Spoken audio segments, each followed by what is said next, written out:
बिहार आर्यभट्ट की धरती है जिन्होंने दुनिया को गणना सिखाई, कौटिल्य की धरती है जिन्होंने अर्थशास्त्र सिखाया, और इसी धरती पर एक शख्स ऐसे भी हैं जो राजनीति में हर किस्म के गुणा भाग, हर तरह के समीकरण को न सिर्फ बुन चुके हैं बल्कि सुलझा भी चुके हैं। एक ऐसी हस्ती जो इस चुनाव से बतौर राजनेता अपना डेब्यू करने वाले हैं, जिनकी चर्चा न सिर्फ बिहार के गांव कूचे बल्कि देश के तमाम राज्यों में है।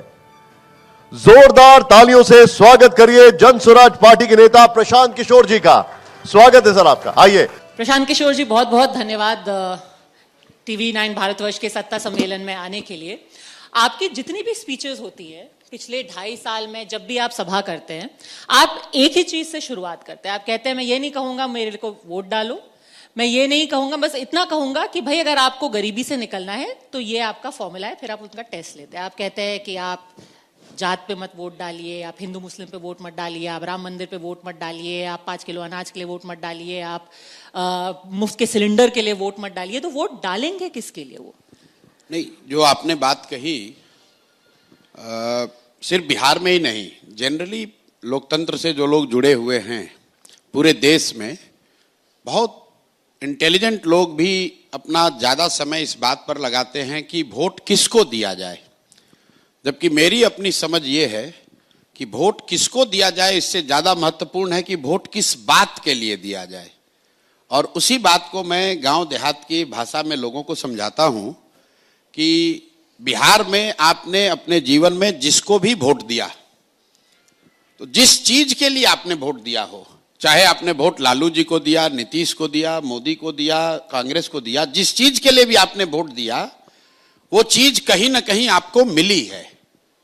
ये लोगों का पहला होता है कि वोट किसको दिया जाए, किस पर भरोसा किया जाए। लोकतंत्र में इतनी अच्छी व्यवस्था है कि आपको भरोसा करने की जरूरत ही नहीं है। आप अपना विषय ठीक चुन लीजिए और जो उस समय में अच्छा, समय काल में अच्छा लगे उसको वोट दे दीजिए। ज्यादातर संभावना है कि वो काम आपका हो जाएगा। और मैं बिहार के नजरिए से गिनवाता हूं कि भाई अगर आपने 5 किलो अनाज के लिए वोट दिया है मोदी जी को, तो बिहार में चाहे किसी की सत्ता हो, बिहार में चाहे जितना भी भ्रष्टाचार हो, 4 किलो अनाज तो मिल रहा है। 1 किलो चोरी होता है, भ्रष्टाचार की भेंट चढ़ता है, लेकिन लोगों को 4 किलो अनाज मिल रहा है। लोगों ने यहां पर लालू जी को वोट दिया। लालू जी के लोग यहां आएंगे, कहेंगे कि हमको लालू जी ने यहां गरीबों को सम्मान दिया, आवाज दिया।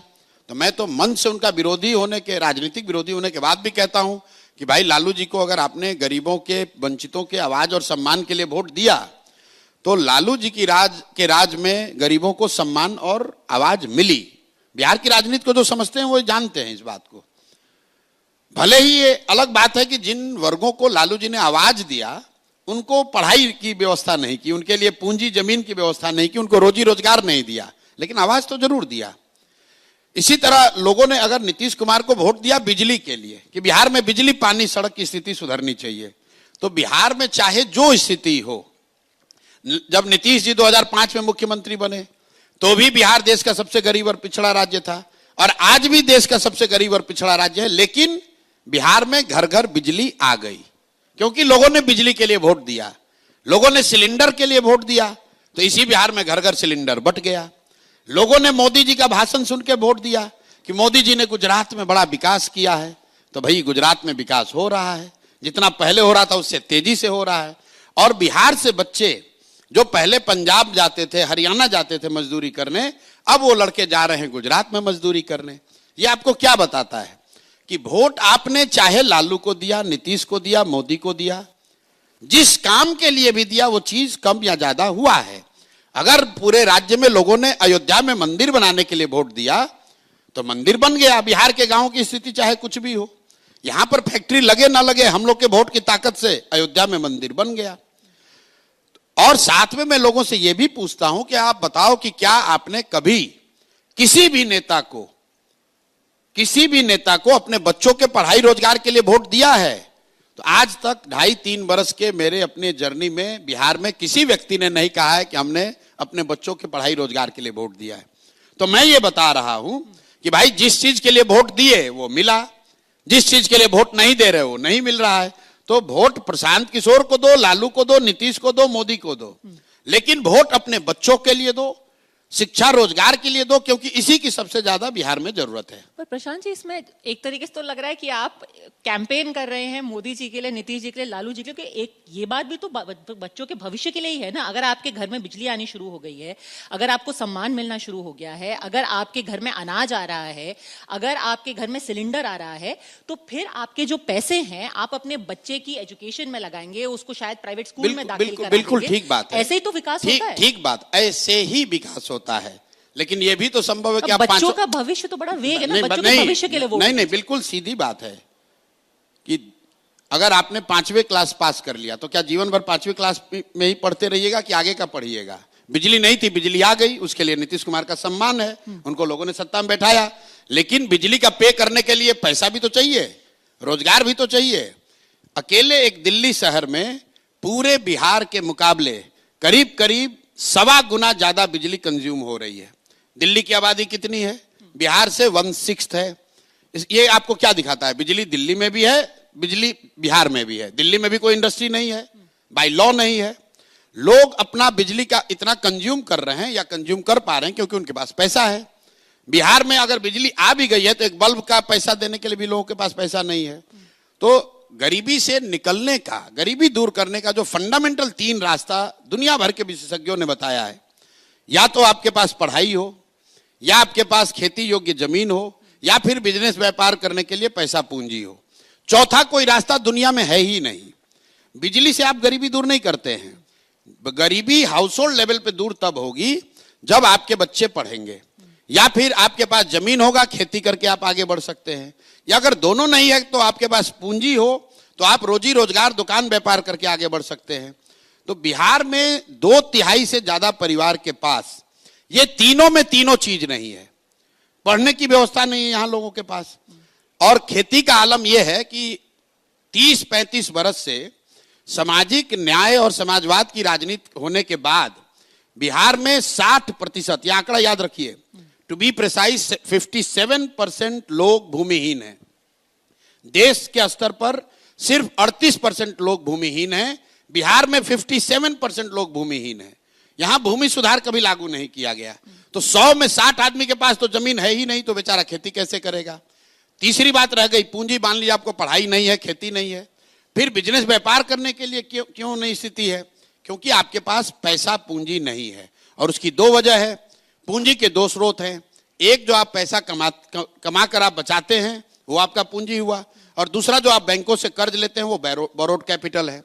तो यहां चूंकि पर कैपिटा इनकम इतना कम है कि लोग करीब करीब 100 में 80 आदमी दिन का 100 रुपया नहीं कमा रहा है, तो बेचारा वो बचाएगा क्या और पूंजी कहां से लाएगा? और जिनके पास थोड़ा बहुत पैसा है भी, उनको बैंक वाले लोन नहीं दे रहे हैं, क्योंकि बिहार में सीडी रेशियो है 40%, देश में सीडी रेशियो है 75%। सीडी रेशियो मतलब जितना पैसा आपने बैंक में जमा किया, बैंक ने कितना पैसा वापस कर्ज के तौर पर समाज को दिया।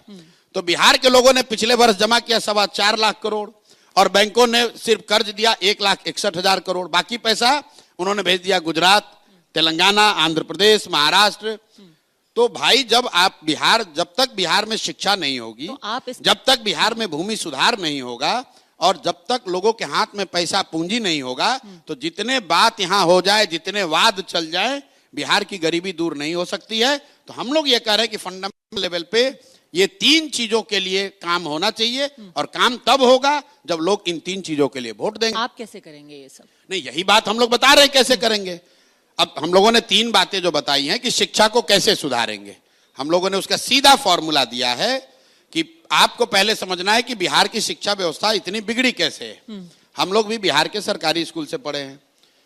हर जिले में प्रखंड के स्तर पर 1-2 विद्यालय बिहार में ऐसे जरूर थे जहां पढ़कर आप अपना जीवन सुधार सकते थे। नीतीश बाबू के राज में क्या हुआ कि इन्होंने समता मूलक शिक्षा नीति बनाने के नाम पर एक अभियान चला दिया कि हर गांव में, हर प्रखंड में, हर वार्ड में स्कूल खोला जाए। बहुत बड़े पैमाने पर पैसा भी खर्च किया गया है, स्कूल बनाए भी गए हैं, लेकिन चूंकि रिसोर्स उतना था नहीं, तो they have spread themselves too thin. नतीजा ये हुआ कि जहां स्कूल का बिल्डिंग है वहां शिक्षक नहीं है, जहां शिक्षक है वहां स्कूल का बिल्डिंग नहीं है, जहां दोनों है वहां बच्चे नहीं है, जहां तीनों है वहां पढ़ाई नहीं है।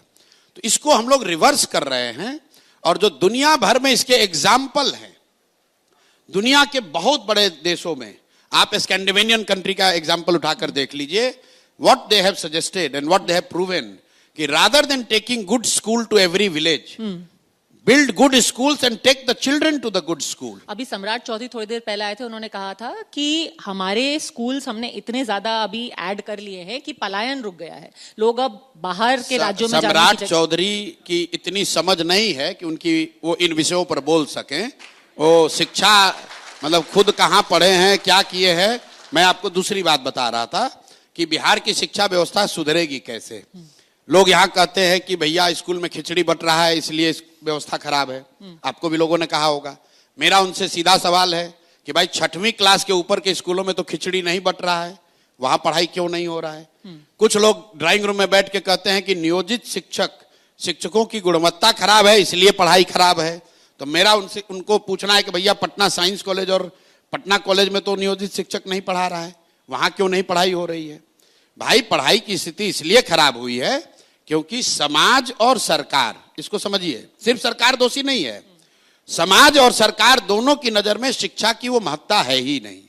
समाज की नजर में भी, एक मिनट आप पूरा समझ लीजिए, सम्राट चौधरी का आंसर सुनिएगा तो एक लाइन में बता देंगे कि हम भारत को, बिहार को, अभी आएंगे तो एसपी यादव कहेंगे हम बिहार को स्कॉटलैंड बना देंगे। उनके पास कोई ज्ञान है नहीं, स्कॉटलैंड कभी लूट के पैसे से घूमने गए होंगे, देखा होगा तो लगा कि हम भी बिहार को भी बना देंगे। कैसे बनाएंगे कोई ज्ञान नहीं है। तो अगर शिक्षा कैसे सुधरेगी, आप 3 मिनट समय दीजिए, हम आपको बता रहे हैं क्या समस्या है। पर जिस तरीके के प्रोमिसेस वो कर रहे हैं, आप भी तो कह रहे हैं कि भाई इस बार आप छठ पे वापस आएंगे तो आप सिर्फ 12-10 हजार रुपए कमाने के लिए वापस अपने गांव बिल्कुल पलायन का मुद्दा है, वो शिक्षा का मामला नहीं। मैजिक अभी बता रहे हैं क्या मैजिक है। अभी मैजिक आप सुनना नहीं चाहते ना, मैजिक बताइए। आप ये सुनना चाहते हैं मैं आऊंगा ठीक कर दूंगा, मैं कह रहा हूं नहीं ठीक करूंगा। जो अगर आपने मेरे भाषणों को सुना है तो मैंने कहा कि 10 बरस लगेगा शिक्षा की व्यवस्था सुधारने में। 10 बरस क्यों लगेगा ये भी बता रहे हैं। मैंने नहीं, पहले आप सुन लीजिए, पहले सुनिए, ऐसे जबरदस्ती कीजिएगा तब तो फिर हेडलाइन बनाना चाह रहे हैं आप। नहीं बताइए। आप फिर कहिएगा कि भैया सम्राट चौधरी प्रशांत किशोर में क्या फर्क है। फर्क आप सुनना चाहिएगा तब ना फर्क होगा। आपने जो कपड़ा पहना हुआ है ये अगर आप वर्साचे का खरीदिएगा तो अलग पैसा लगेगा, हैंडमेड होगा तो अलग पैसा लगेगा। तो हैंडमेड को बनाने में तो पैसा समय लगेगा। शिक्षा सुधारने का जो हम लोग फॉर्मूला दे रहे हैं कि बिहार के हर प्रखंड में अगर कम से कम 5 अच्छे विद्यालय बना दिए जाए जो विश्व स्तरीय हो। मैं रेफरेंस के लिए कहता हूं जो नेतरहाट के स्तर का हो, क्योंकि बिहार में सबसे अच्छा सरकारी विद्यालय नेतरहाट रहा है। तो मैं ये कहता हूं कि अगर प्रखंड के स्तर पर 5 अच्छे विद्यालय बना दिए जाएं और बच्चों को स्कूल की बस की सुविधा दे दी जाए तो कोई ऐसा बच्चा नहीं है जो 20 मिनट में उस स्कूल तक ना पहुंच सके। अब 5 विद्यालय बनाने में जो खर्च आना है वो करीब करीब 1 लाख करोड़ रुपया लगेगा। उतना पैसा तो है नहीं। तो हम लोग ये कह रहे हैं कि हर वर्ष हर प्रखंड में 1 अच्छा विद्यालय बना पाएंगे, झूठ नहीं बोलते। हर वर्ष हर प्रखंड में 1 अच्छा विद्यालय बनाएंगे जिसपे करीब 17,000 से 20,000 करोड़ रुपया खर्च आएगा।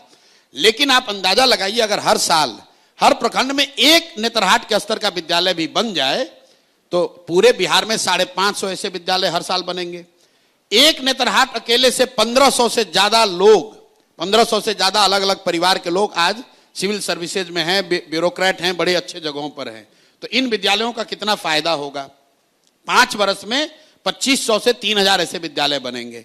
हम लोग का लक्ष्य है कि 10 वर्ष में 5000 ऐसे विद्यालय बिहार में बनाए जाएं ताकि बिहार को फिर से ज्ञान की भूमि के तौर पर प्रतिस्थापित किया जाए। दूसरी बात, अब 10 वर्ष हमको ये बनाने में लगेगा, बच्चों का उम्र तो रुकेगा नहीं।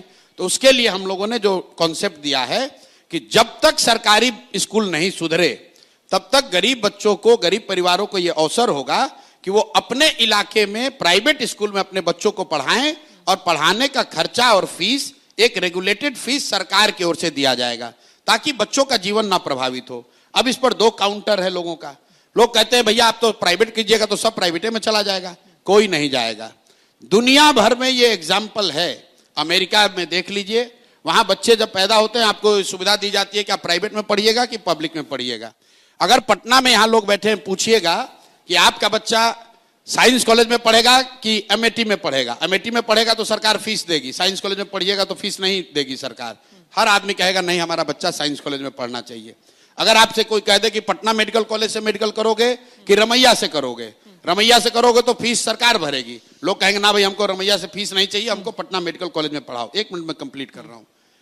तो हम लोग ये कह रहे हैं कि ये बच्चों को अगर सुविधा दे दी जाए गार्जियंस को, तो वो करीब 1/3 बच्चे प्राइवेट स्कूल में टेम्पररी बेसिस पे शिफ्ट होंगे, और तब तक हम लोग सरकारी व्यवस्था को अगले 5 से 10 साल में क्रमशः सुधारते जाएंगे। एक अंतिम बात जो लोगों की समझ में नहीं आती है, लोगों को यह लगता है कि सरकारी विद्यालय फ्री है। एक मैं आंकड़ा दे रहा हूं, दिन में कोई आपको देगा नहीं। बिहार में प्राइमरी स्कूल में पढ़ने वाले बच्चों पर औसतन सरकार 864 रुपया खर्च करती है, 864 रुपीज। और औसतन फीस अगर आप यहां पर गांव देहात में देखिएगा तो सरकारी विद्यालयों के मुकाबले प्राइवेट स्कूल में फीस 400 से 600 रुपए है। तो बिल्कुल आधे खर्च पर सरकार बहुत बड़े पैमाने पर लोगों को प्राइवेट स्कूल में पढ़ने की सुविधा दे सकती है, तब तक के लिए जब तक कि हम लोग सरकारी व्यवस्था को न सुधारें। बहुत अच्छा। अब सम्राट चौधरी आए, तेजस्वी यादव आए, तो पूछिएगा जरूर। तेजस्वी यादव महानुभाव ने कहा कि हम यही सुन के हम लोग विश्व स्तरीय कह रहे हैं तो कॉपी करता है। आपने सारे क्वेश्चंस भी गैस कर लिए, उनका जवाब भी अरे दे वो दिया। पहले से बोला हुआ उन्होंने। अच्छा। लोगों ने कहा भाई प्रशांत किशोर कह रहा है जन विश्व स्तरीय शिक्षा व्यवस्था बनाएंगे, हम बात कर रहे हैं प्राइमरी स्कूल की, तो कॉपी पेस्ट करने वाला जो विद्यार्थी होता है उसका हालत देखिए। तेजस्वी यादव ने कहा कि हम विश्व स्तरीय यूनिवर्सिटी बनाएंगे, प्रशांत किशोर प्राइमरी स्कूल का बात कर रहा है, हम विश्व स्तरीय विश्वविद्यालय बनाएंगे। अब इनकी समझ का फेर देखिए भाई, बिहार में 5% से कम लोग, उन्हीं लोगों ने जातीय जनगणना कराई है, हमारा डाटा नहीं है, 5% से कम अति पिछड़ा, दलित और मुस्लिम समाज के, जिसका वो रिप्रेजेंटेटिव और रहनुमा होने का दावा कर रहे हैं, 30 वर्ष के उनके शासन के बाद, यह आंकड़ा याद रखिए, 3% से कम दलित समाज के बच्चे 12वीं पास करते हैं, 5% से कम अति पिछड़ा समाज के लड़के 12वीं पास करते हैं, और 7% से कम मुस्लिम समाज के बच्चे 12वीं पास करते हैं। तो मेरे भाई आप ये बता दीजिए कि जब समाज का ये 2/3 पॉपुलेशन है बिहार का, जब बच्चे 12वीं पास नहीं कर रहे हैं तो विश्व स्तरीय विश्वविद्यालय में कौन पढ़ेगा? तेजस्वी यादव। ठीक है, नोटेड। अब आपका सवाल नोट अरे करके, भाई कोई पूछने वाला नहीं है। बिल्कुल पूछेंगे, आज वो आ रहे हैं यहाँ पे, इसी मंच से पूछेंगे। आप बताइए कि 12वीं अगर लड़के पास नहीं कर रहे हैं तो विश्व स्तरीय विश्वविद्यालय में कौन पढ़ेगा, ये बता दीजिए। लेकिन आपकी सारी बातें सुन के यहाँ पर शायद बैठे हुए लोगों को थोड़ी थोड़ी याद अरविंद केजरीवाल की आ रही होगी। क्यों? क्या आपको, आप बिहार का केजरीवाल तो नहीं है? यही बात है कि भाई स्कूल के लिए मोदी जी, एक और सवाल, क्योंकि फिर आप सारे सवाल फॉलो आप गैस करके आंसर देंगे। उन्होंने भी यही कहा था 2013 में कि भाई मैं मोहल्ला क्लिनिक बनाऊंगा, मैं सबके लिए सबको सहूलियत दूंगा कि आपके सारे बच्चे जाएंगे, गवर्नमेंट स्कूल को मैं प्राइवेट स्कूल की तरह बना दूंगा। उन्होंने किया भी, पर ऐसी राजनीति की शेल्फ लाइफ कितनी है? क्या आप बिहार में केजरीवाल ब्रांड ऑफ पॉलिटिक्स ला रहे हैं और इसकी कितनी शेल्फ? पहली बात तो केजरीवाल और प्रशांत किशोर दोनों दो व्यक्ति हैं। जन स्वराज और आम आदमी पार्टी दोनों में फंडामेंटल डिफरेंस है। राजनीति तो वैसी ही है ना? बिल्कुल नहीं, ये वही है ना, गेस्ट पेपर वाला। क्या फर्क है? क्योंकि आपने तो साथ काम किया। फिर देखिए वही बात है, यहाँ जो अच्छे विद्यार्थी होंगे जिन्होंने एनसीईआरटी और टेक्स्ट बुक पढ़ा है, वो आपको बताएंगे कि टेक्स्ट बुक पढ़ने में और गेस्ट पेपर पढ़ने में क्या फर्क है। केजरीवाल गेस्ट पेपर वाले नेता हैं, हम लोग टेक्स्ट बुक वाले नेता हैं, हम लोग फंडामेंटली पढ़ने वाले व्यक्ति हैं। सुन लीजिए बात। अब आइए, आप ही की टेक्स्ट बुक से पढ़ रहे थे वो एक वक्त पे। शिक्षा पर आइए। आपने कहा कि अरविंद केजरीवाल ने वादा किया कि मैं मोहल्ला क्लिनिक बनाऊंगा, स्कूल बनाऊंगा। तो मैंने जो बात जहां से शुरू की थी, अरविंद केजरीवाल ने चाहे जितनी गलती की हो, क्या ये कोई देश में इनकार कर सकता है कि दिल्ली में शिक्षा व्यवस्था आज से 15 साल पहले जो उसकी स्थिति थी उसके मुकाबले कुछ तो बेहतर जरूर हुई है, बहुत बेहतर हुई है।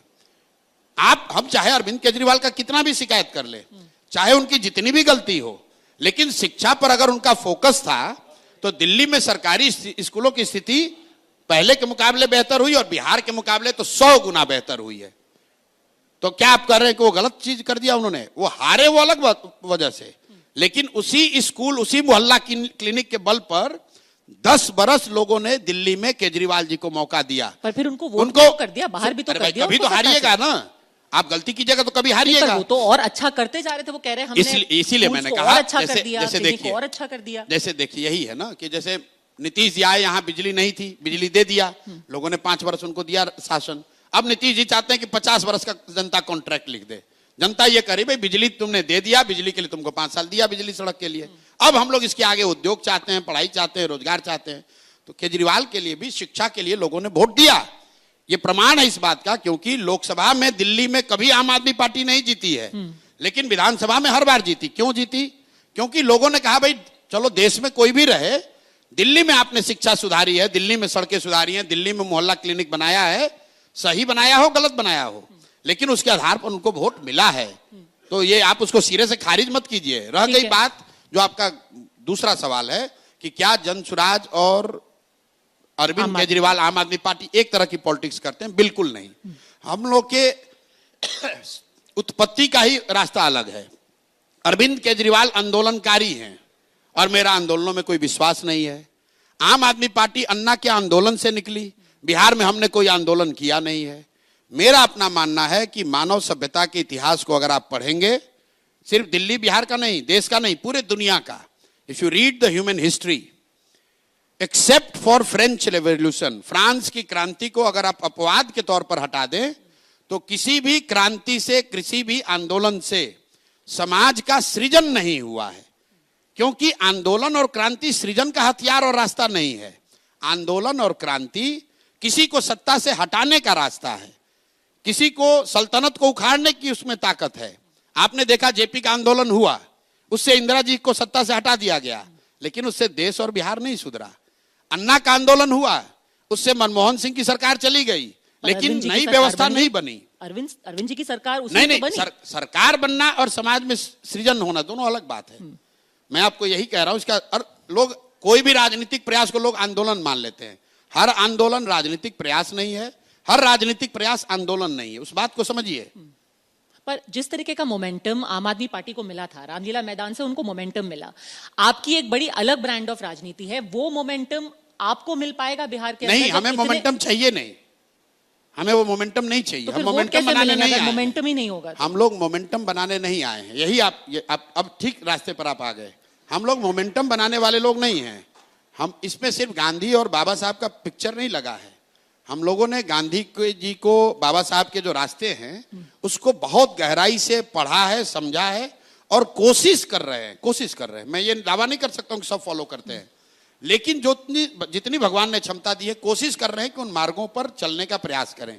गांधी जी आए देश में, अफ्रीका से आए और 20 बरस तक, ऑन रिकॉर्ड इसको चेक कर लीजिएगा, देश लौटने के 20 बरस तक उन्होंने कोई मोमेंटम बनाने का, आपके शब्दों में कोट अनकोट मोमेंटम बनाने का कोशिश नहीं किया कि अंग्रेजों को मार के भगा दिया जाए।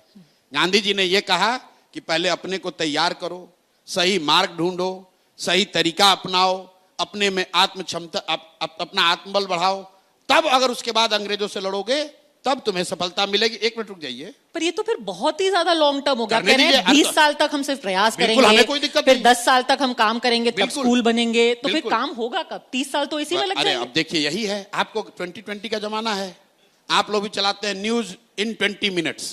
सर, वोटर भी कहता है जल्दी जल्दी रिजल्ट दीजिए, जल्दी जल्दी। 30 साल के लिए कौन इंतजार करेगा? हम लोग के लिए राजनीति वोटर से वोट लेना नहीं है।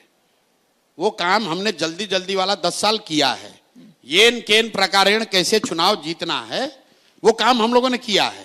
अब मैंने अपने लिए, अपने जीवन के लिए तय किया है कि मेरा लक्ष्य, मेरा जीवन का उद्देश्य सिर्फ चुनाव जीतना नहीं है। राजनीति सिर्फ चुनाव नहीं है, ये आप लोग की समझ है। राजनीति समाज की आवाज बनना भी है। राजनीति जो लोग समाज में पिछड़ गए उनकी मदद करना भी है। हम लोग आज चुनाव नहीं लड़े हैं। तो आप राजनीतिक पार्टी हैं या एनजीओ हैं? सुन लीजिए आप मेरी बात, क्या है अभी आपको समझ में आएगा। हम लोग अभी पार्टी बने हैं 2 अक्टूबर को।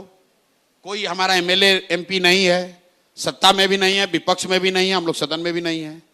लेकिन 3 बरस से हम लोगों ने एक मुद्दा उठाया कि 60 बरस से ज्यादा उम्र के हर महिला पुरुष को जो यहां सरकार 400 रुपया दे रही है विकलांगों को, दिव्यांगों को, ये भीख से भी बदतर है। और 3 बरस ये हल्ला करने के बाद 20 बरस सत्ता में रहने वाले नीतीश कुमार पहली बार, आज ही का दिन, अच्छे दिन आपसे इंटरव्यू हो रहा है, आज ही का दिन है जब इन लोगों को 400 के बजाय अब 1100 रुपया आज से पेंशन मिलने लगा। आप क्या कह रहे हैं कि इसका कोई असर नहीं है? अगर मैं एमएलए बन जाऊंगा तो इससे ज्यादा समाज पर असर डाल पाऊंगा? हमें एमएलए ऐसा नहीं बनना है जो कि एमएलए बनकर बालू का ठेकेदारी करे।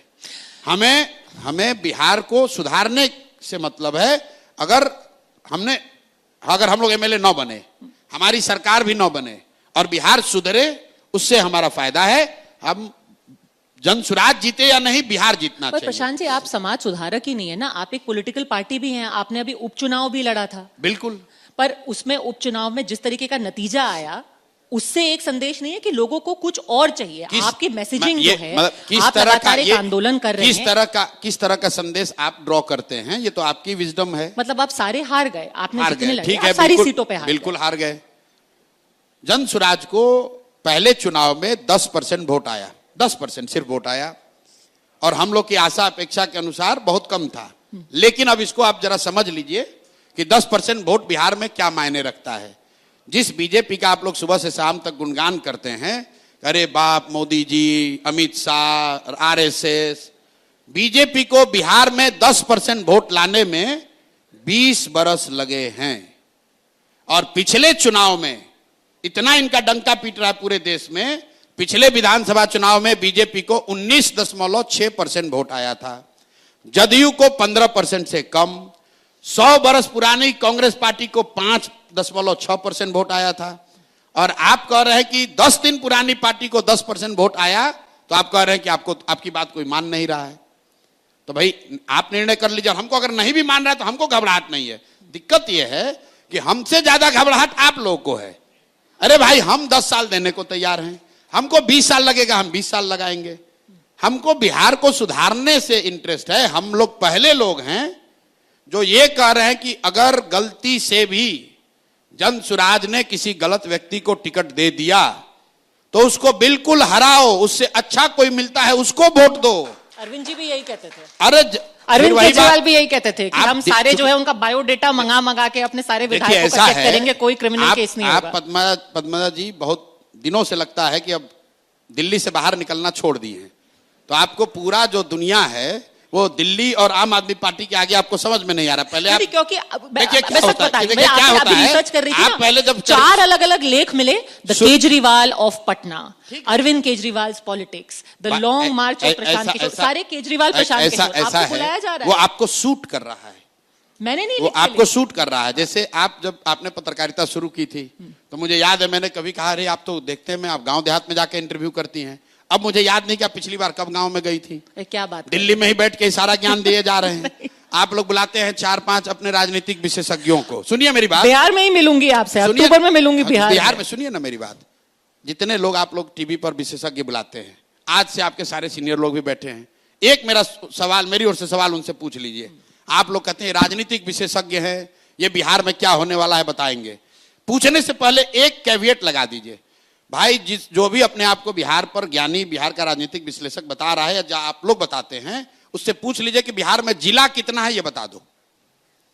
जिसको ये नहीं मालूम है कि बिहार में 36 जिला है कि 38 जिला है कि 40 जिला है, उसको ये पता है कि 3.5 करोड़ बिहार के लोग क्या चाहते हैं, वो कैसे वोट करेंगे।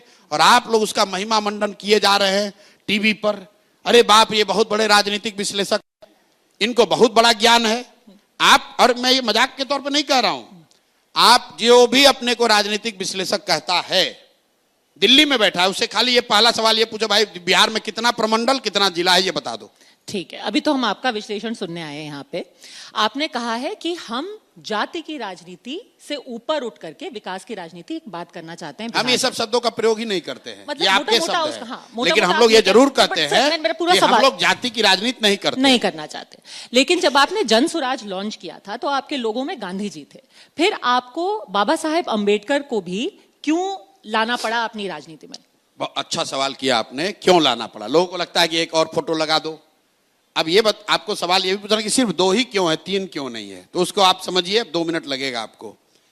विचारधारा के आधार पर हम लोग की सीधी लड़ाई भाजपा से है। लोग चाहे कुछ भी कहें, विचारधारा के आधार पर जनसुराज की लड़ाई भाजपा से है। अब पूरे देश में विचारधारा के आधार पर भाजपा से लड़ कौन रहा है, तो अगर आप ध्यान से देखेंगे तो आज पिछली बार जितना भाजपा को वोट मिला है, भाजपा को वोट मिला करीब करीब 36%, लेकिन इनकंटेस्टेड सीट, क्योंकि भाजपा 543 सीट नहीं लड़ती है, uncontested seat their average is around 40%, मतलब 40% वोट भाजपा को पिछले चुनाव में मिला है। 80% हिंदुओं के देश में अगर भाजपा को 40% वोट आया है, इसका मतलब है कि करीब करीब आधे हिंदू आज भी भाजपा को वोट नहीं देते हैं। अब ये आधे हिंदू कौन है? हम लोग की समझ ये है, मेरी समझ ये है कि आधे हिंदू वो हैं जो 4 भाग में बटे हुए हैं। जो लोग गांधी के विचारधारा में यकीन रखते हैं वो भाजपा के आज के कार्यक्रमों से, आज के विचारधारा से इत्तेफाक नहीं रखते हैं। जो बाबा साहब के विचारधारा के मानने वाले लोग हैं वो भी भाजपा के साथ नहीं चलना चाहते हैं। जो कम्युनिस्ट विचारधारा के मानने वाले लोग हैं वो भी भाजपा के साथ नहीं है, चाहे किसी जाति के हों। और जो लोहिया जयप्रकाश को मानने वाले समाजवादी नेता कुछ बचे हुए हैं वो भी भाजपा के साथ नहीं चलना चाहते हैं विचारधारा के आधार पर। तो हम लोग का जो राजनीतिक सामाजिक फॉर्मूला है कि अगर इन 4 विचारधारा के मानने वाले लोग मुसलमानों के साथ और अन्य माइनॉरिटीज के साथ सामाजिक राजनीतिक गठजोड़ बना लें तो वो डिनोमिनेटर बढ़ के हो जाएगा 60% और वही तरीका है भाजपा को हराने का या उनसे लड़ने का। अब आप कहिएगा कि जब 4 है तो उसमें हमने 2 ही क्यों इस्तेमाल किया? क्योंकि कम्युनिस्ट पार्टी यहां एक दल है तो उनके लेनिन और मार्क्स का तो फोटो हम लगा नहीं सकते हैं। दूसरा बच के समाजवादी लोग, तो समाजवाद के भी 1-2 लोग अभी टुकड़ों में बचे हुए हैं।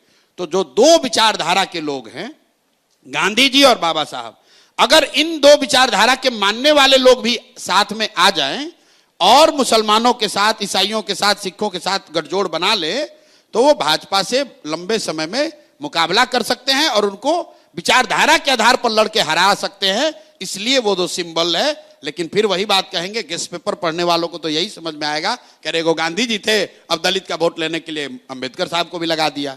तो समझ का फेर है ना। यही तो आम आदमी समझेगा कि आप भले से उसको विचारधारा बोल दें लेकिन एक तरीके से दलित समाज के जो आइकॉन है उनकी तस्वीर आपने लगा दी, वो दलित वोट के लिए ऐसा है। आम आदमी को आप लोग जितना बेवकूफ समझते हैं उतना बेवकूफ है नहीं। आम आदमी को तो टेलीविजन वाले बता रहे थे कि इस्लामाबाद पर कब्जा हो गया, अब हम लोग पाकिस्तान को 4 टुकड़ा कर दिए, अब हम लोग बालूचिस्तान में को आजादी दिला दिए। आम आदमी समझा? आम आदमी इतना बेवकूफ नहीं है जितना टेलीविजन वाले बता रहे हैं। पॉलिटिकल सिंबलिज्म तो प्रशांत जी वही है। नहीं, जब नहीं, राहुल अरे जी सिंबलिज्म आप लोगों ने बनाया है। संविधान की कॉपी अपने हाथ में लेते हैं तो वो एक दलित समुदाय के लिए एक सिंबल है। सुनिए, राहुल गांधी जब बाबा साहेब की प्रतिमा के आगे कोई प्रणाम करता है वो दलित समाज के लिए ऐसा है। पद्मजा जी, राहुल जी, आप, हम आम जनता को रिप्रेजेंट करने का दावा नहीं कर सकते हैं। मैं बिहार के गांव में 2 साल चला, मुझे ऐसे लोग भी मिले हैं जिनके शरीर पर कपड़ा नहीं है लेकिन लोग समाजवाद पर लंबी लंबी चर्चा कर सकते हैं।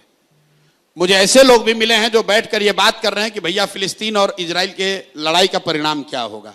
आम आदमी इतना बेवकूफ नहीं है जितना आज की टेलीविजन मीडिया या प्रिंट मीडिया बताने की कोशिश कर रही है कि जो हम लिखेंगे सब लोग वही समझ लेंगे। नहीं, आम आदमी को तो कभी भी अंडर एस्टिमेट नहीं किया जा सकता। अच्छा है, कम से कम आप मान तो रहे हैं। चुनाव दर चुनाव आम आदमी बता देता है कि वो कितना विदुषी है। जब हमारी अभी लोकसभा में दिखाया, बिल्कुल दिखाया, लोकसभा में उन्होंने दिखाया कि हमको मोदी चाहिए, मोदी जी चाहिए, लेकिन मोदी अनकंट्रोल्ड मोदी नहीं चाहिए। तो उतना ही सीट घटाया कि वो प्रधानमंत्री बने रहें लेकिन ऑटोक्रेट ना बन जाएं, तानाशाह ना बन जाएं। ठीक है, आपकी आम आदमी की इतनी समझ है कि वो राहुल गांधी को भी नहीं बैठाया, मोदी को बैठाया लेकिन लगाम के साथ बैठाया कि भैया ऑटोक्रेट मत बनो, भगवान मत बनो, नेता ही बन के रहो, प्रधानमंत्री बन के रहो। थोड़ी सी आपकी पार्टी की बात कर लेते हैं। आपकी पार्टी की फंडिंग का सोर्स क्या है? फंडिंग का सोर्स प्रशांत किशोर की बुद्धि है, सरस्वती की कृपा है। आप बताइए आपका फंडिंग का सोर्स क्या है? आप अपना जीवन कैसे चलाते हैं? मेरी फंडिंग का सोर्स तो मेरी सैलरी है, बट आपकी सैलरी है, मेरे ठीक है। नहीं, नहीं, अरे मैं बता रहा हूं, मैं आपका एग्जांपल दे रहा हूं। कोई पत्रकार है, वकील है, डॉक्टर है, उसको पैसा कहां से आता है? वो अपने दिमाग से किसी का इलाज करता है, किसी को लीगल सेवा देता है। आप पत्रकारिता करती हैं, आपको पैसा मिलता है। तो प्रशांत किशोर भी किसी उद्योगपति के लड़के नहीं है, हम कोई धंधा बिजनेस करते नहीं है, कोई सरकारी पद पर है नहीं, एमएलए एमपी कभी रहे नहीं है। फिर इतना पैसा आता कहां से? आता पैसा वहां से है जिन लोगों को भी 10 बरस में हमने मदद की, अपने दिमाग से, चोरी करके नहीं, चारा चोरी करके नहीं, हम लोगों ने जिसको मदद की वो आदमी समझता है भाई ये आदमी के पास हुनर है, कुछ समझ है, ये आदमी समाज के लिए कुछ कर सकता है। 10 बरस में उनसे मदद नहीं, उनसे पैसा नहीं लिया, लेकिन अब कह रहे हैं कि भाई देखो तुमको हमने इतनी मदद की है, अब हम एक प्रयास कर रहे हैं बिहार में, हमको थोड़ा मदद करो। तो इस देश में 12 ऐसे लोग हैं, ध्यान रखिए, 12 ऐसी पार्टियां हैं, 12 ऐसे सरकारें बनी जिनको बनने में हमने कंधा लगाया है। तो आप उनके जो समर्थक हैं या वो लोग हैं वो थोड़ा थोड़ा भी योगदान दे रहे हैं तो पैसा आ रहा है। अब एक मिनट रुकिए, चूंकि आप मोदी जी के समर्थक भी, क्योंकि 2014 बिल्कुल मोदी जी को पैसा देने वाले लोग भी दे रहे होंगे पैसा हमको आज, और ममता जी को समर्थन करने वाले लोग भी बिल्कुल देंगे, क्योंकि उनको न मोदी से मतलब है न ममता से मतलब है। उनको मतलब प्रशांत किशोर से है। उनको मतलब यह है कि नहीं, इस लड़के ने मदद की है, इस लड़के में समझ है, ये आदमी ईमानदारी से कोशिश कर रहा है, चलिए कुछ योगदान इसको कर देते हैं। अब आप दिन भर यहां प्रेस कीजिएगा, ये इंटरव्यू आपके लोग साथी करेंगे। एक सवाल आपने मेरे को पूछा, मैंने जवाब भी दिया। जवाब देने के बाद आपसे आग्रह कर रहा हूं कि जितने नेता हैं उनसे पूछिएगा भैया राजद का फंडिंग कहां से होता है। आज तक मैंने कोई पत्रकार मिला ही नहीं मुझे जो उसने पूछा हो लालू जी से, तेजस्वी से, नीतीश कुमार से कि भैया आपका फंडिंग कहां से आता है। ये लोग तो बिहार में ही राजनीति करते हैं, इतना तो आपको जानकारी है। इनकी सरकार, इनका राजनीतिक वर्चस्व तो बिहार के बाहर नहीं है, तो भैया इनके पास पैसा कहां से आता है। ये बिहार की गरीब जनता के लिए चलने वाली योजनाओं को लूट कर, यहां पर शराब और बालू माफिया को पेट्रोनेज देकर उनसे जो पैसा लेते हैं उसी से अपनी पार्टी चलाते हैं। और आप हमसे पूछ रहे हैं, बिल्कुल आपको पूछना चाहिए प्रशांत जी, क्योंकि आप एक नए प्लेयर हैं इसलिए। अच्छा, वो पुराना है, उस पर चोरी का कोई मतलब, उनसे भी बार बार पुराना चोर है भैया तो आप पर कोई दिक्कत नहीं है। नया नया अगर आए तो आपसे पूछा जाएगा कि आप चोरी कर रहे हैं कि नहीं। पुराने लोग हैं तो भैया आप खुल के चोरी करते रहिए। मैं इसका कॉन्टेक्स्ट बताती हूँ, क्यों फंडिंग की बात होती है, पूछा है, मैं उसका कॉन्टेक्स्ट भी क्लियर कर रही हूँ जी, कि अभी जो एस्टैब्लिश पार्टीज है उसके सामने आप चुनाव लड़ रहे हैं, 2.5 साल से आप यात्रा कर रहे हैं, बहुत एक्सपेंसिव एक्सरसाइज भी ये होती है। बार बार आप पे इल्जाम लगाया जाता है कि फला पार्टी की ये बी टीम की तरीके से इनको फील किया जा रहा है, उधर से फंडिंग आ रही है। लोग कहते हैं कि भाई आपकी नजदीकियां अभी भी भारतीय जनता पार्टी से बहुत है, नीतीश जी के तो आप वाइस प्रेसिडेंट बनाए गए थे। अच्छा, तो वो जो गठबंधन है आप ये बताइए, उससे अभी भी थोड़ी थोड़ी करीबी है। आप ये बताइए कि देश में, आप तो बड़ी पत्रकार हैं, देश में कौन ऐसा राजनीतिक नेता है जिससे मेरी राजनीतिक नजदीकियां नहीं है पर्सनल लेवल पे। मैं दीदी से भी बात कर सकता हूं, मैं प्राइम मिनिस्टर से भी अगर चाहूं तो रिक्वेस्ट कर सकता हूं बात करने के लिए, वो तो बहुत बड़े आदमी है, टाइम दे ना दे। मैं जगन मोहन रेड्डी से भी बात कर सकता हूं, चंद्रबाबू नायडू से भी बात कर सकता हूं, मैं स्टालिन से भी बात कर सकता हूं, उद्धव ठाकरे से भी बात कर सकता हूं। लेकिन बात करने का मतलब ये नहीं है कि हम उनके विचारधारा पर चलेंगे या उनके साथ काम करेंगे। हम जो काम कर रहे हैं, प्रशांत किशोर अपने दम पर हम यहां ये काम कर रहे हैं। हमारे साथ हजारों लोग जुड़े हुए हैं, वो योगदान करते हैं, कोई समय देता है, कोई पैसा देता है, कोई बुद्धि देता है, कोई सलाह देता है। सिर्फ प्रशांत किशोर अकेले थोड़ी ना कर रहे हैं, फंडिंग कर रहे हैं, व्यवस्था कर रहे हैं। इसलिए कर रहे हैं कि बिहार में गरीब से गरीब व्यक्ति भी अगर काबिल है, जज्बा उसमें है, बिहार को सुधारने के लिए वो लगना चाहता है, तो वो पैसे के बगैर या व्यवस्था के बगैर पीछे न छूट जाए। इसलिए कह रहे हैं कि आप आगे आओ, बिहार सुधारने का अगर जिम्मा ले रहे हो, बिहार सुधारने का अगर तुम में जज्बा है, तो पैसे के लिए पीछे मत हटो, जाति के लिए पीछे मत हटो, चुनाव की व्यवस्था के लिए पीछे मत हटो। वो सारी चिंता जनसुराज करेगा, तुम आगे तो आओ, बिहार को सुधारने के लिए प्रयास तो करो। भारतीय जनता पार्टी जेडीयू के साथ आने वाले समय में भी कभी कोई किसी तरीके का कनेक्शन, गठबंधन नहीं होगा।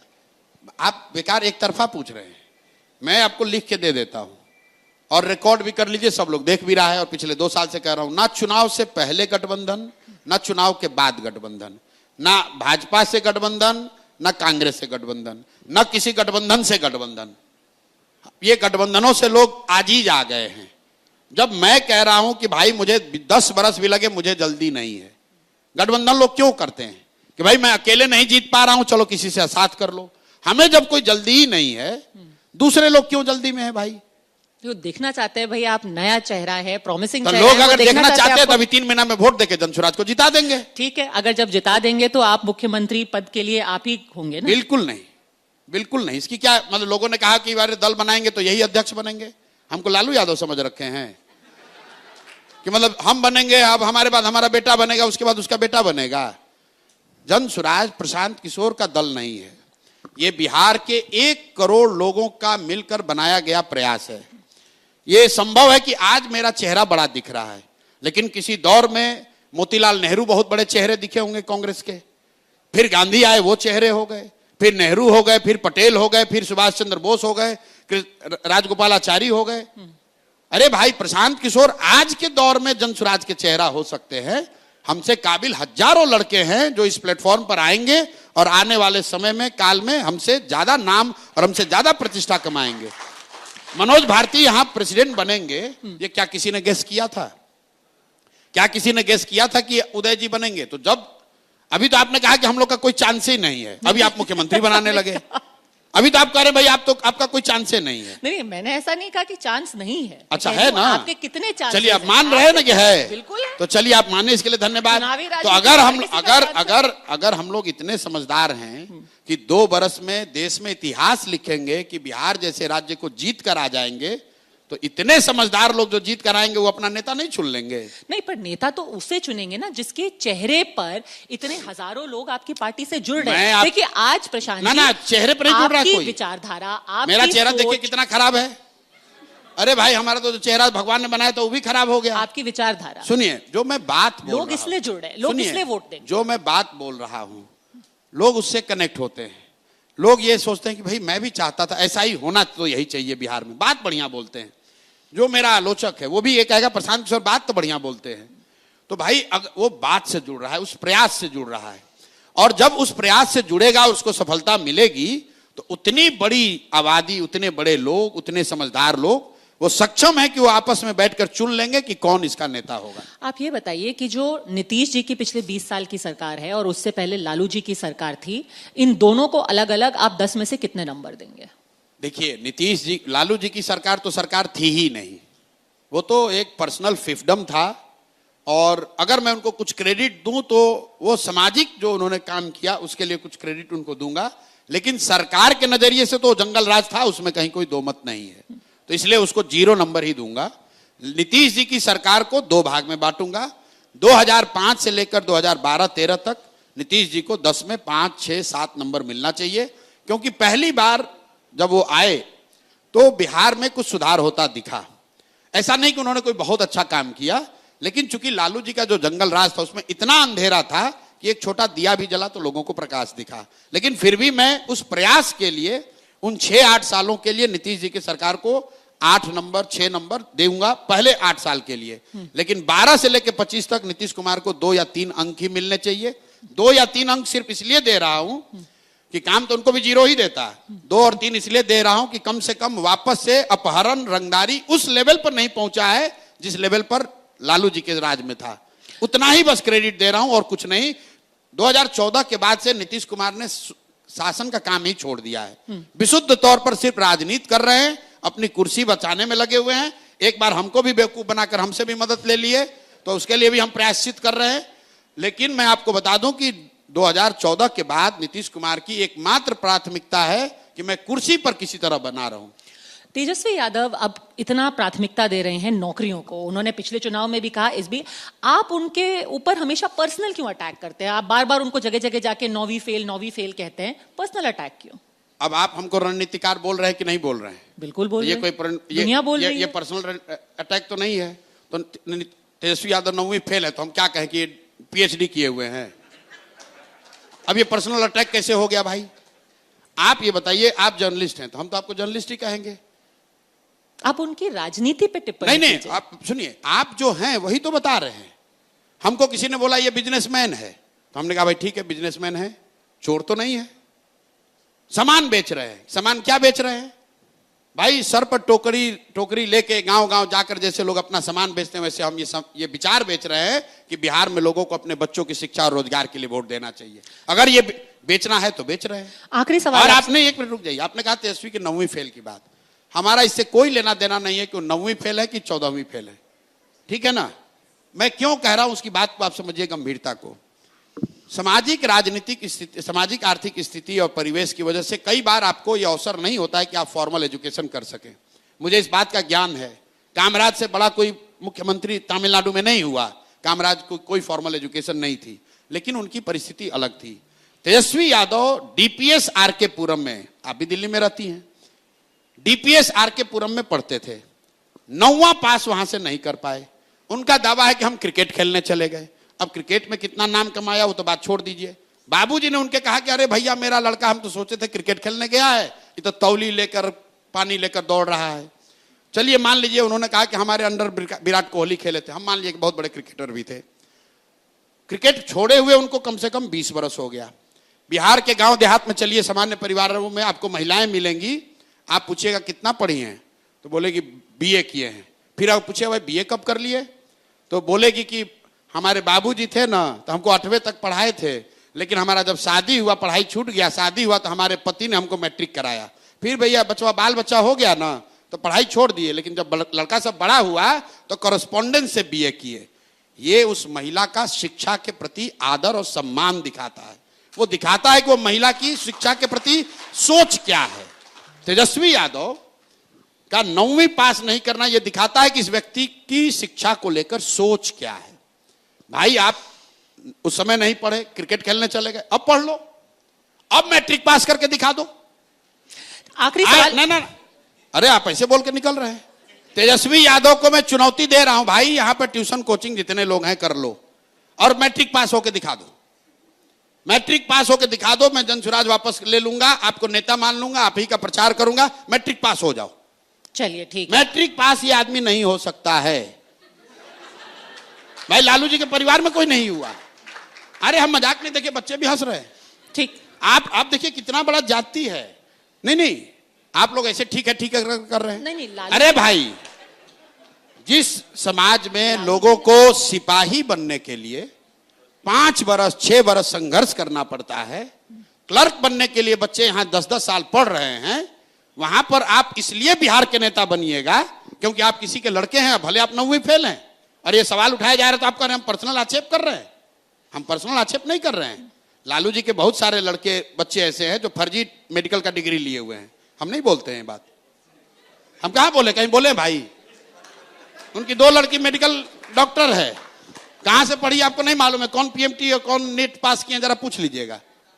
और लेकिन आप जब दावा ठोक रहे हैं कि हम बिहार को सुधार देंगे, अब उनके ज्ञान का स्तर एक लाइन बोल के खत्म करेंगे। ये बड़ा आदमी बोलता है सरकारी नौकरी पर कि हमने 5 लाख दे दिया, 10 लाख दे दिया। एक आंकड़ा भैया सब लोग याद कर लीजिए, बिहार में आपकी रिसर्च टीम ने नहीं बताया होगा, चपरासी से लेकर मुख्य सचिव तक संविदा कर्मी इंक्लूडेड टोटल 23.25 लाख लोग ही सरकारी नौकरी करते हैं। जाकर ऑडिटर जनरल का रिपोर्ट देख लीजिएगा। 23.25 लाख लोग बिहार में सरकारी नौकरी करते हैं और ये दावा ये हो रहा है कि हमने 5 लाख दे दिया, हमने 10 लाख दे दिया। अरे मेरे भाई टोटल नौकरी ही 23.25 लाख लोगों को है। और अगर उन्होंने 5 लाख नौकरी दे दी तो बड़ा एक सिंपल सा गेस्ट पेपर वाला सॉल्यूशन है कि भाई आप ही के मन से वो घोषणा कर दें कि हम उन 5 लाख बिहार के लोगों का नाम नंबर जारी कर देंगे जिनको हमने नौकरी दी। आप नंबर जारी कर दो, हम लोग मान लेंगे कि भाई आपने नौकरी दी है। ऐसा कैसे है कि आपने 5 लाख लोगों को नौकरी दे दी, उनको सैलरी मिल रही है, लेकिन उनका नाम पता कोई नहीं जानता है, और तुम उसका नाम पता जारी नहीं कर रहे हो? यार जारी कर दो, हम लोग मान लेंगे कि 5 लाख नौकरी तुमने दी है। ठीक है, आपने चैलेंज दो चैलेंज दिए यहाँ पे, एक मैट्रिक पास करने का और एक वो नाम पता जारी करने का। लेकिन खत्म करने से पहले एक सवाल, क्योंकि आपने सोच के बारे में बात की है, आपने हाल ही में एक सन ऑफ बिहार मनीष कश्यप को अपनी पार्टी में शामिल किया है। उनके कई पुराने ट्वीट लोग निकाल करके कह रहे हैं कि ये उनकी सोच है। क्या ये जनसुराज की विचारधारा है? क्या ये एक एग्जाम्पल आप सेट करना चाहते हैं बिहार के लिए और देश के लिए? आप तो उत्तराखंड की है, गंगा वहां से निकलती है और वहां सैकड़ों नदियां, छोटी बड़े नदियां बंगाल आते आते गंगा में समाहित होता है। तो क्या हम लोग गंगा को कोई दूसरा नदी कहने लगते हैं?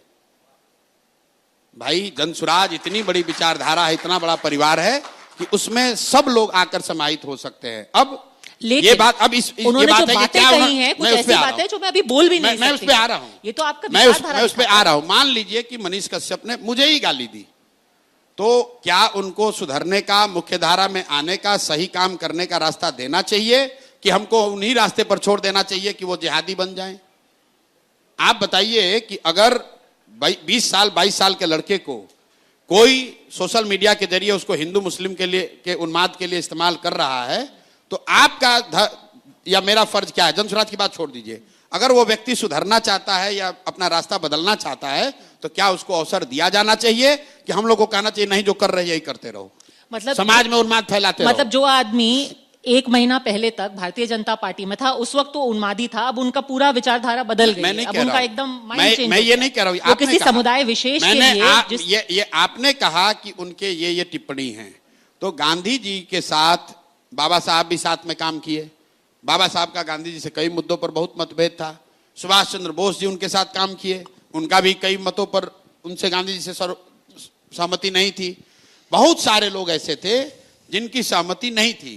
जो कांग्रेस थी आजादी से पहले, मैं बार बार कहता हूं कि जन सुराज एक मायने में आजादी से पहले जो कांग्रेस की व्यवस्था थी उस तरह की व्यवस्था बनाने का प्रयास है, जिसमें हर तरह के विचारधारा के लोग आए, जुड़े, अपनी ताकत लगाएं, लेकिन लक्ष्य बस एक है, बिहार का सुधार, बिहार में रोजगार, बिहार में शिक्षा, बिहार से गरीबी का उन्मूलन, और अगले 10 वर्ष में बिहार भी देश के अग्रणी राज्यों में शामिल हो। हम लोग भी बिहारी कह के गाली आप लोग से न सुने, यही आशा और विश्वास के साथ हम लोग प्रयास कर रहे हैं और सबका स्वागत है। अगर जन सुराज में आने के बाद मनीष कश्यप कुछ गलती करेंगे और जन सुराज कार्रवाई न करे तब आप मेरे से जरूर सवाल पूछिएगा। ये बात साफ हो गई है कि गठबंधन में, एनडीए गठबंधन में नीतीश जी ही मुख्यमंत्री का चेहरा रहेंगे। क्या आपको हो गई है? ये तो सम्राट चौधरी अभी बोल करके गए कि इस सम्राट चौधरी को पता है कि उनको टिकट मिलेगा कि नहीं है? आज की जो भाजपा है भाई, आज की जो भाजपा है उसमें सिर्फ 2 ही व्यक्ति जानता है कि क्या होगा, वो है मोदी जी और अमित शाह। आप लोग खुद ही रोज कह रहे हैं। वही तो लाडले मुख्यमंत्री बोल के गए थे। तो लाडले मुख्यमंत्री बोला, अगला मुख्यमंत्री नहीं बोला। मोदी जी को आप इतना होशियार कितने हैं आप समझ रहे हैं? नाप तोल के बोलते हैं। उन्होंने बोला लाडले मुख्यमंत्री है, लाडला बेटा को आप घर पे भी बैठा सकते हैं। जाके पूछिए, शिंदे जी भी उनके लाडले मुख्यमंत्री थे महाराष्ट्र में, क्या हुआ उनका? ये भाजपा के जो नेतृत्व है उनको पता है, अगर कोई दूसरा कह रहा है तो अपने पेचेक से ऊपर की बात कर रहा है। सच्चाई यही है। दूसरी बात, अगर भाजपा में दम है, मैं आपको अब ये बात चुनौती दे देता हूं, अगर मोदी जी अमित शाह में दम है, राजनीतिक समझ है और दम है, तो घोषित कर दें कि 25 के बाद भी नीतीश कुमार ही बिहार के मुख्यमंत्री रहेंगे। अगर है हिम्मत तो घोषणा करके बता दो। वो कभी नहीं कर सकते हैं, उनका हिम्मत ही नहीं है कि कर सकते हैं, क्योंकि उनको भी मालूम है कि नीतीश कुमार की शारीरिक मानसिक स्थिति अब ऐसी नहीं है कि वो मुख्यमंत्री बने रह सकें। अगर हमको, आपको, बिहार की जनता को मालूम है तो प्रधानमंत्री को नहीं मालूम है। अब आप कहिएगा जब मालूम है तो क्यों बना के रखा है? इसलिए बना के रखा है कि भाजपा की बिहार में न वो ताकत है, न तैयारी है कि वो अपने दम पर 243 लड़े। तो किसी तरह जोड़ तोड़ करके वो चाहते हैं कि सत्ता में आ जाएं, और जब जीत के अगर मौका लग गया तो नीतीश कुमार को हटाकर अपना किसी को बैठा देंगे। पर हमसे कुछ ही किलोमीटर दूर अभी तो यहाँ पर एक कार्यक्रम हो रहा है जहाँ पर नीतीश जी पूरा पेंशन की योजना की घोषणा कर रहे हैं। भाई वो तो मुख्यमंत्री इतना काम, इससे ये कहां हो रहा है कि प्रधानमंत्री ने कहा कि भाई कार्यक्रम कर रहे हैं। आप कह रहे हैं वो अक्षम है, लेकिन कार्यक्रम तो कर ही रहे हैं। अक्षम है कि नहीं है? अब बताइए, आप मुख्यमंत्री हैं और स्टेज पर बैठे प्रधानमंत्री का नाम भूल गए। आप राष्ट्रगान बज रहा है और अब ताली बजाने लगे। कोई अफसर मिलने आया, उसके सर पर आपने गमला रख दिया। और बिहार का हर एक व्यक्ति डेली जाता, और ये कोई हंसी का बात नहीं है, ये हंसी की बात नहीं है। आप बताइए, अगर आपको सिपाही बनना है, क्लर्क बनना है, सेना में जाना है, आपका मेडिकल जांच होता है, फिजिकल फिटनेस होती है, और 13 करोड़ लोगों का मुखिया नीतीश कुमार, वो मानसिक तौर पर स्वस्थ हैं कि नहीं, इसकी जांच कोई नहीं कर रहा है। और ये दुखद बात है, क्योंकि नीतीश कुमार, चाहे उनमें जितनी गलती हो, जिस तरह की गलतियां अभी बिहार में हो रही हैं, जिस तरह का भ्रष्टाचार, जिस तरह का नेपोटिज्म हम लोग देख रहे हैं, ये नीतीश कुमार के राजनीति की शैली नहीं है, इतना मैं कह सकता हूं। और ये इसीलिए हो रहा है कि वो he is not in control. उनके अगल बगल 4-5 अफसर हैं और 3-4-5 उगाही मंत्री सब है, यही मिलकर चला रहा है। इसको मालूम है कि नवंबर के बाद अब ये व्यवस्था रहने वाली नहीं है, तो जितना लूट सके उतना लूट ले, यही लोग लगा हुआ है। प्रशांत किशोर जी, आपने यहाँ आकर के बहुत इनसाइट्स दी, बहुत चैलेंज भी दिए। ना जो चैलेंज दिया उसको पूछिएगा जरूर। बिल्कुल पूछेंगे। मैट्रिक तो पास नहीं कर पाएंगे, एक छोटा सा चैलेंज देके जाते हैं। ठीक है। ये आएगा, ये लोग ये बोलेगा सामाजिक न्याय, समाजवाद, ये वो पूछिएगा, भैया जरा समाजवाद पर 5 मिनट बोलिए, आपके कैमरे बोलिए कि समाजवाद है क्या, समाजवाद के तत्व क्या है, समाजवाद की क्या विचारधारा है, समाजवाद से समाज का कैसे फायदा हो सकता है। इस पर 5 मिनट तेजस्वी जी सब हम लोग को ज्ञान दे दीजिए, ये पूछिएगा जरूर। ठीक है। अभी इसलिए बता दीजिए, आपने अभी से पर्चा लीक कर दिया तो चलिए, अरे लीक कर दे तभी फेल करेगा। कुछ विद्यार्थी उसको पर्चा दे दीजिएगा तब भी फेल करेगा। प्रशांत किशोर जी, हमारे मंच पर आने के लिए बहुत बहुत धन्यवाद।